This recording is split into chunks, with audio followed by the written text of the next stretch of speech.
உடம்புல உள்ள ஹீட்டை குறைக்கிறதுக்கு இப்போ நம்ம வெந்தய தோசை செய்ய போகிறோம்ப்பா.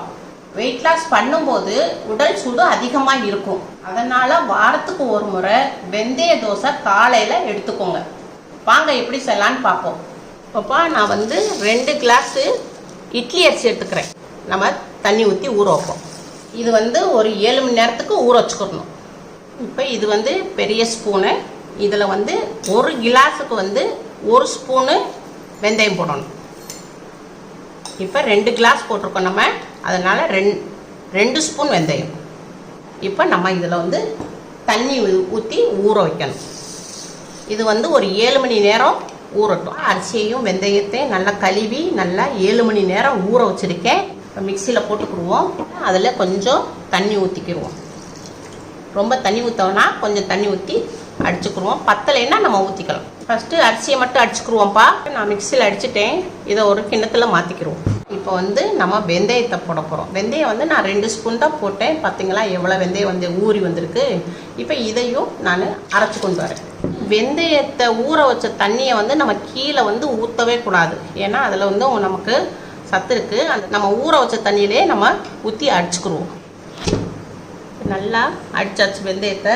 இப்போ இதை அரிசி மாவில் கலந்துக்கிறோம். தேவையான அளவு உப்பு போட்டுறேன்ப்பா. தண்ணி நான் கொஞ்சம் வெந்தயத்தில் நான் ஊற வச்சுருந்தேன்லப்பா, அதே தண்ணி நான் ஊற்றி அடித்தேன். அது எனக்கு பத்தலை. அதனால் கொஞ்சம் தண்ணி நான் சேர்த்துக்கிட்டேன்.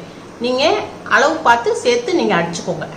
வெந்தயத்தையும் அரிசி மாவையும் நம்ம அரிசி மாவையும் 2ஐயும் நல்லா கலந்து வச்சுருக்கோம். இது 6 மணி நேரத்துக்கு பொங்கி வரட்டும். அப்புறம் உங்களுக்கு காமிக்கிறேன். இப்போ 6 மணி நேரம் ஆயிடுச்சு. இப்போ மாவு நல்லா பொங்கியிருக்கும். இப்போ ஓப்பன் பண்ணி காமிக்கிறேன். நல்லா மாவு பொங்கியிருக்கு.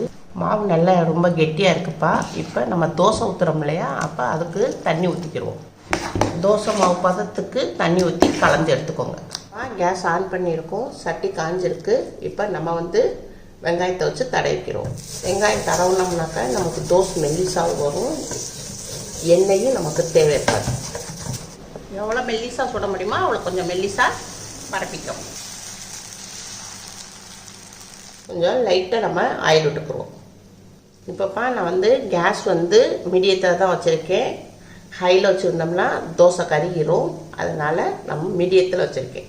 இப்போ நல்லா தோசை வெந்துருச்சு. நம்ம இதை பெரட்டி போடுவோம். அரிசியும் வெந்தயத்தையும் நான் சொன்ன அளவில் எடுத்திங்கன்னா உங்களுக்கு தோசை கரெக்டாக வரும்.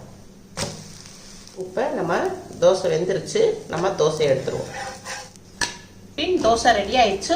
நல்லா சாஃப்டாக நல்லா இருக்குப்பா. சூப்பராக இருக்குது. நல்லா எல்லா பக்கம் நல்லா வெந்துருச்சு. உங்கள் வீட்டில் செஞ்சு பாருங்கள். அம்மாக்களை ஷேர் பண்ணுங்கள்.